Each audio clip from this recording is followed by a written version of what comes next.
ಒಳನುಸುಳುವಿಕೆ ಮತ್ತು ಇನ್ನಿತರ ಕಾರಣಗಳಿಂದಾಗಿ ಜನಸಂಖ್ಯೆಯ ಮೇಲೆ ಆಗುತ್ತಿರುವ ಪರಿಣಾಮಗಳ ಬಗ್ಗೆ ಅಧ್ಯಯನ ನಡೆಸಲು ಕೇಂದ್ರ ಸರ್ಕಾರ ಉನ್ನತ ಮಟ್ಟದ ಸಮಿತಿಯನ್ನು ರಚಿಸಿದೆ.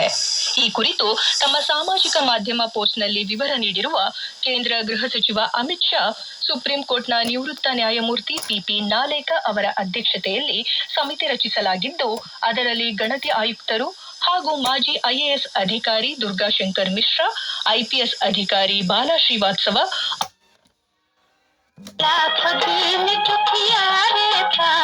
जग में मुक्ति पाए श्री राम जी की